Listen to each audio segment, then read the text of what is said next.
What's up, guys? This is Coach Grant with First Down Training. Today we're going to be breaking down some of Calvin Megatron Johnson's route running and DK Metcalf's route running. We're going to be comparing the two as route runners. We're going to be talking about these two slant releases that these guys use, and we're also going to be talking about two different releases that they use to self-fade, okay, or to run a fade, I should say, right? So these two are compared constantly, right, because DK, obviously is having a big year, and Calvin Johnson's who Calvin Johnson is, and they're very similar players, but today we're going to be breaking down pretty much just some of their route running and how they're different, and then how they're actually similar, okay? And guys, also, if you're a receiver and you want to get better hands, but you don't have a quarterback to throw to you constantly, check out that very first link in the description, how to improve your hands without a quarterback. It's a full 30-day catching program that will improve your hands. No quarterback necessary. Hope to get you guys on that soon. Let's get started. So this first release here, it's going to be like this kind of foot fire, and he's going to throw this 1-2 off the line to get this DB to turn his hips because he does such a great job, and because he's also a vertical threat, he just does such a great job of selling fade with his upper half, right? So let's watch this thing full speed. So he comes off, gives a little foot fire, and throws himself to the outside.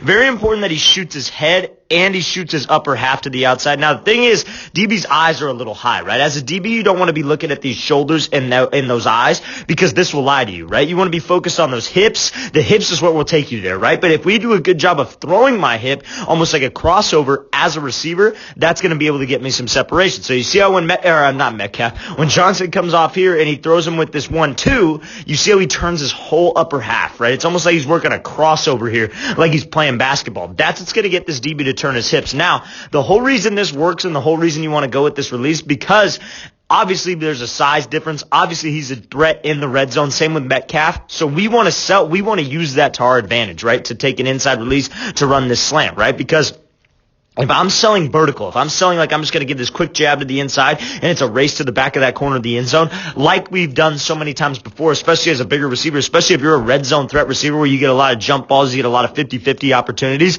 this is something you could do to sell to get the DB to move off his platform, right? So I come off the line, I give him this little foot fire, that I throw that 1-2, and you see how much I'm turning. But at the same time, he's able to keep his toes forward. He keeps that weight on the inside arch of his foot so he can drive off of this leg, right? When you can sell with your upper half and you commit your shoulders, you commit your hips to the outside, that's what will get this DB to turn his hips, right? But if I just am here and you were to stay square with your shoulders and your hips and you just give a little head and shoulder lean and you don't actually throw wide like a crossover, that's not going to make him believe fade. We want to make him believe like I'm just going straight to the outside. I'm coming here, giving one jab, and I'm taking off to the back corner of this end zone, right? So that's a great job by Metcalf. Again, I made the same mistake.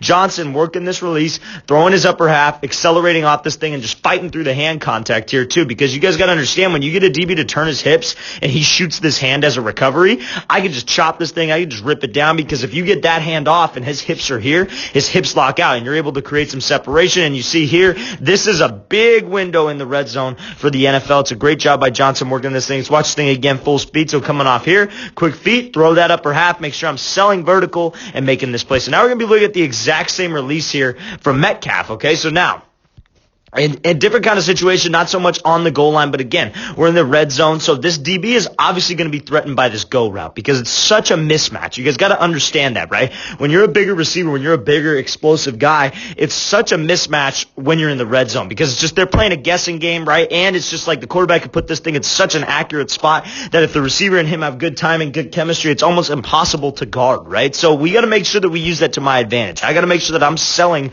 with my upper half. Your upper half is what sells this thing. Your feet create that explosion. So you see Metcalf comes off, and it's more of like a foot fire. He shatters a little bit longer, then he throws that 1-2, right? But same principle. You see how he's throwing his upper half, his hip and his shoulders coming here, almost like he's doing a crossover. He's throwing his hip out. He's not turning. What so many receivers do is they'll turn this foot, and their toes will be angled this way, and they'll open up their hip, and they'll open up their chest. And what that does is that doesn't give you any explosion back to the inside. The whole goal is to get this DB to move off his platform over here, and then I'm able to explode to the inside part of the field, right? So this is a great job by Metcalf selling with his upper half.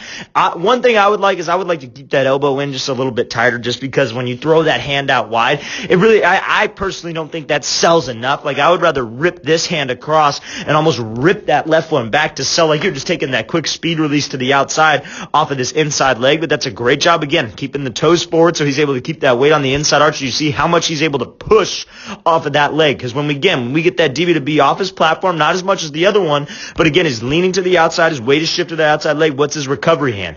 That inside hand. And I know that if I could just beat that hand, you see how Metcalf swats with the left, gets those hands off. I get his hips to lock out, and I force that slow open up. And if I'm pushing off that leg, I'm pumping my arms. I snap my head around. I can accelerate out. And again, and especially in this down and distance, in this situation, that's a big gap of separation in the NFL, right? So we got to make sure, again, bigger guys who are vertical threat, who are selling fade all the time, always running a goal line fade, always taking this outside release. I got to use that to my advantage, but I got to make sure that I'm selling with my upper half. That's what'll move this DB off his platform. And then let's have a plan for my hands. Get to the inside. Don't open up that toe, because when you open up that toe, you're going to open up, you're going to pop up, and you're not going to have any energy this way. And then that DB is going to be able to recover. So two very similar releases here by Megatron and Metcalf. So this is a great job here by working that 1-2. So quick feet, throw that upper half, make sure I'm throwing my hip to the outside. I'm not opening up, throwing my hip. Both releases are a great job selling fade, guys. Those are two things that you got to be able to do.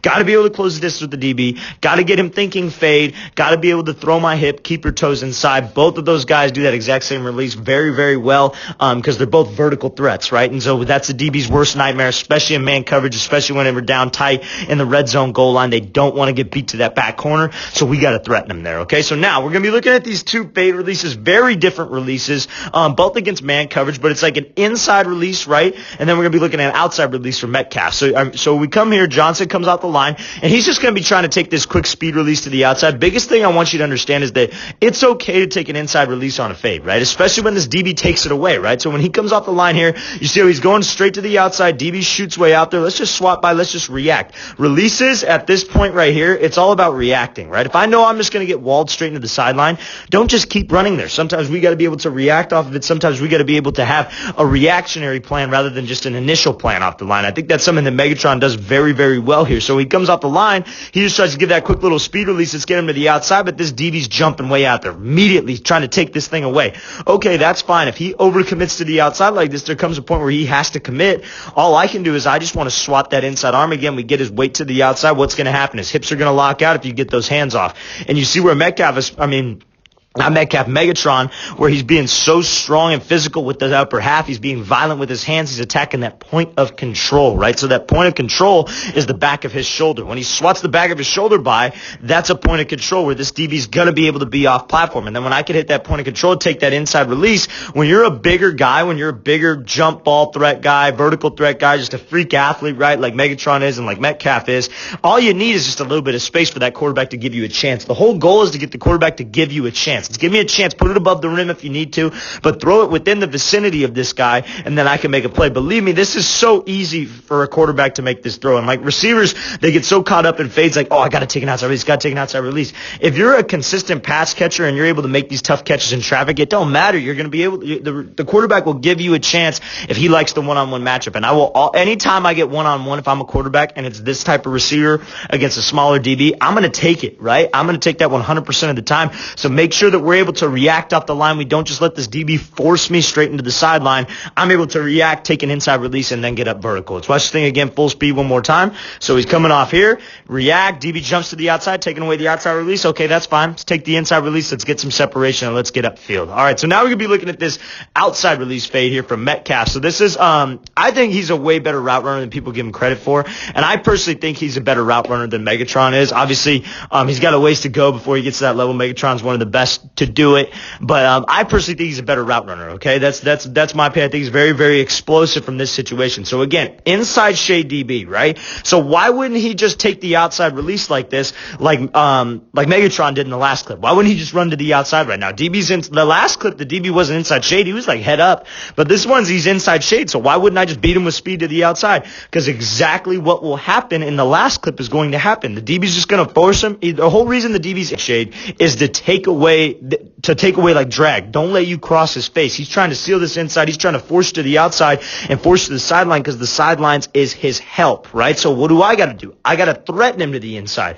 So what they call this attacking leverage. So you see when Metcalf Comes off here, he gives him this little footwork, foot fire release, attacking the leverage of the DB, because what are DBs taught to do? They're taught to keep their leverage. I'm inside leverage. Okay, you're going to come at me. I'm going to keep my leverage. I'll force you to the outside, but all we're doing is we're creating space for ourselves out here. We're creating space for this. If I got to run a fade, quarterback can fade me back to the outside. I'm not just running straight there, and I'm not just hugging the sideline, and then it's almost an impossible throw for the quarterback, and he won't make that throw. So I got to attack him off the line. Let's move him off that platform. Let's attack his leverage. Now I got to sell the inside, right? Because what's he threatened by? He's threatened by someone crossing his face. He does not want to chase you 50 yards across the field on a drag. So what do I have to do? Very similar to that fade that we were talking about. I got to sell with my upper half. I got to keep my toes forward, weight on the inside arch so I create some energy when I drive out, but I'm throwing my hip this way. You're throwing your hip out. You're selling with your upper half, because when you throw your upper half and you go out here and you turn those shoulders almost, but you're able to obviously keep your eyes forward, but when you throw with your upper half, sell with your hips, keep your toes forward, you could get this DB off that platform, and now you see how much he's able to burst off of that leg. He's able to burst,